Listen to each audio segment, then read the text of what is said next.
Coucou tout le monde, je m'appelle Stéphanie et je suis Naya Shine, thérapeute holistique. Je te mets toutes les informations en bas de la vidéo.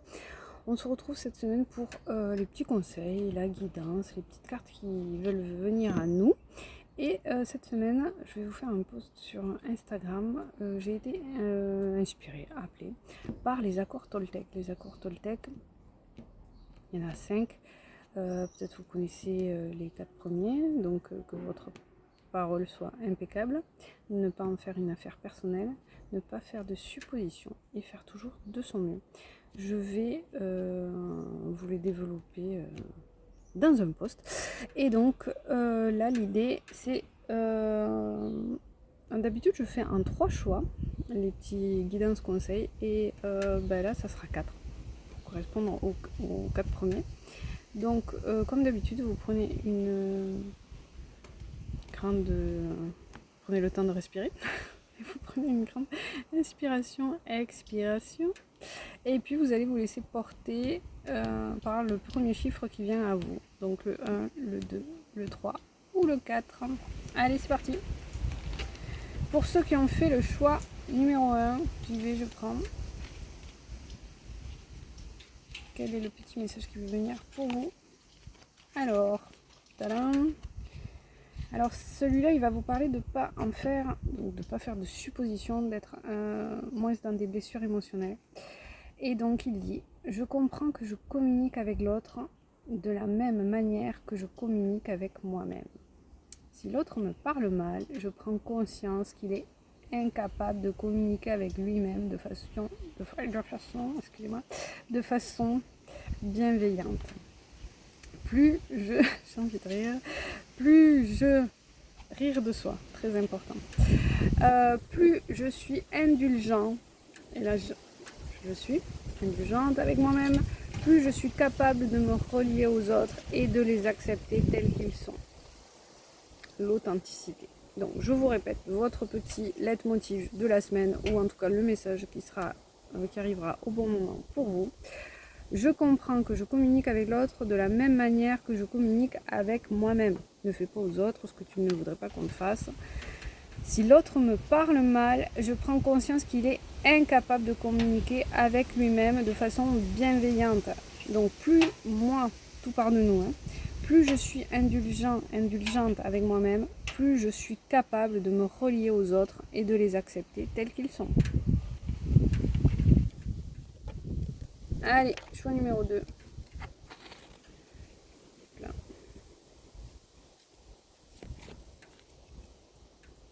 Alors, celui-là, il vous parle de ne pas faire de suppositions pour construire des relations peut-être plus saines.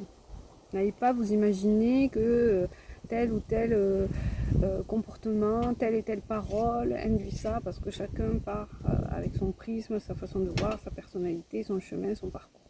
Bref. Donc, le message vous dit, je n'ai plus besoin d'accuser l'autre de ce que je ne veux pas voir chez moi. Ça, c'est puissant. Je n'ai plus besoin d'accuser l'autre de ce que je ne veux pas voir chez moi. L'autre est simplement un miroir qui vient m'enseigner et me mettre sous les yeux ce que je ne vois pas pour m'en libérer. Je vous la répète parce que va falloir que ça arrive tout doucement en vous. L'autre est simplement un miroir qui vient m'enseigner et me mettre sous les yeux ce que je ne vois pas pour m'en libérer. Ainsi, quand je me mets en colère contre l'égoïsme de l'autre, j'entre en réalité en contact avec le mien, mon propre égoïsme. Ce que vous allez voir chez l'autre, c'est là que ça devient intéressant de vibrer, d'être en conscience. Parce que ce que vous allez repérer chez l'autre, c'est soit des choses que vous ne voulez plus, fermé définitif, soit quelque chose qui au contraire est mis en lumière pour vous permettre de le travailler. Donc, je reprends la phrase, ainsi, donc quand je me mets en colère contre l'égoïsme de l'autre, j'entre en réalité en contact avec le mien, mon égoïsme, à vouloir à tout prix que l'autre s'occupe de moi. Que nini. Il faut travailler sur soi, l'autre n'est qu'un miroir, un reflet pour comprendre, pour avancer dans son parcours, dans son chemin de vie. Sachez que, je fais une petite aparté pour de pub. Dans mes guidances, dans mes accompagnements, dans mes coachings, c'est ce qu'on vient travailler. Mon leitmotiv, c'est de vous révéler à petits pas, de manière positive et progressive, venir révéler votre véritable lumière. C'est ce que je dis avec Inaya Shine, viens révéler ta véritable lumière. Mais c'est un parcours, c'est un chemin. Et les guidances, c'est très bien, mais je vous encourage à ne pas faire que des guidances. C'est de oser aller plus loin. Voilà. Bon, après, le choix vous appartient. Mais je vais envie de vous dire ça. Allez, hop, choix numéro 3. Alors, celui-là, c'est de faire toujours de son mieux. Donc, ça apporte quelque part plus de douceur envers soi, envers soi-même. Alors, petit message. Je fais de mon mieux signifie que je fais en fonction de ce que je vis à l'instant T. Être en présence, au présent. Faire de son mieux est relatif à chaque journée. Et j'ai envie de dire à chaque seconde en fait, à chaque instant. Donc, je fais de mon mieux est relatif à chaque journée. Ce que je suis capable de faire aujourd'hui n'est pas ce que je ferai demain. Moi, je venais vous dire à chaque seconde ceci, cela. Pourquoi pas, mais... Donc, ce que je suis capable de faire aujourd'hui n'est pas ce que je ferai demain. Tout dépend de mes possibilités du moment. Voilà, restons humbles, arrêtons de se flageller. Je réfléchissais aussi à travailler ce fait où on est beaucoup justement dans le... à travailler ce fait. Ben voilà, c'était lapsus révélateur, faire. On est beaucoup, on est nombreuses à être dans le faire et on oublie, on passe à côté de notre être profond, de ce qui résonne véritablement dans notre cœur.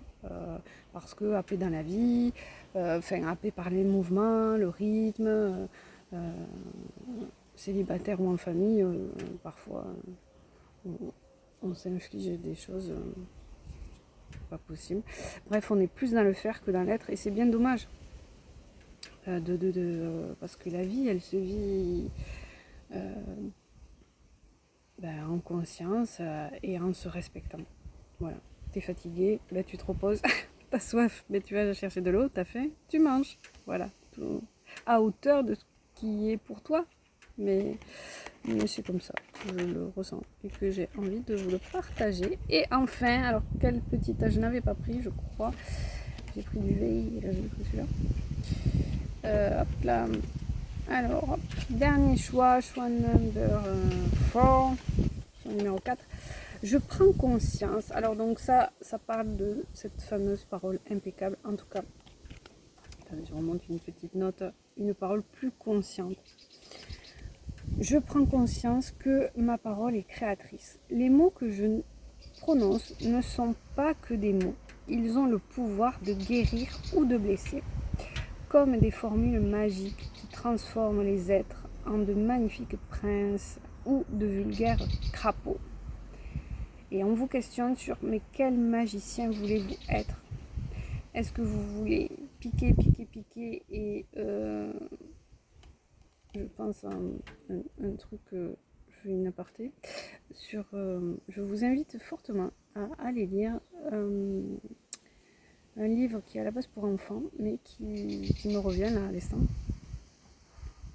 Les contes chauds des chauds doudous, bon un truc du genre, j'ai pas le titre exact là dans la matière, de Claude de Steiner, un psychanalyste qui a fait donc des études d'analyse transactionnelle et ça me fait penser à ça parce que ça parle des chauds doudous et des chauds piquants. Bon, voilà, je vous laisse ce petit teaser, vous verrez si ça résonne ou pas. Une histoire de gentils, de méchants, puisque bon, c'est un peu quand même, ça reste un livre pour enfants, mais qui a tout son sens et qui pose une belle réflexion sur la vie et notamment qu'est-ce que tu souhaites, quoi. Est-ce que tu vas tout au long de ta vie piquer et donc transformer les gens, puisque tout est effet miroir, en petit crapaud maléfique, ou est-ce que tu te dis, ben non, je pars du principe que j'envoie de l'amour et que je transforme, que j'accompagne ces gens à se transformer en prince, en princesse. Bon, je ne vais pas extrapoler, sinon je vais parler des hommes. Donc voilà, je prends conscience que ma parole est créatrice. Voilà, les mots que je prononce ne sont pas que des mots. Ils ont le pouvoir de guérir ou de blesser. Que vas-tu choisir, mon ami? Que vas-tu choisir? Est-ce que tu veux guérir? Est-ce que tu veux blesser? Est-ce que tu veux vibrer et apporter de l'amour? Ou est-ce que tu veux continuer à vibrer dans la peur, les doutes et la méchanceté? Voilà, c'est un peu extrapolé, mais c'est l'idée. Voilà, voilà. Bon, n'hésitez pas à liker, à partager. Voilà, vous avez en bas de la vidéo, comme je vous dis, tous mes différents accompagnements. Je travaille en présentiel et à distance. Voilà, voilà. Ben, écoutez, je vous souhaite une bien belle semaine. Je vous embrasse et je vous dis à bientôt. Bye bye.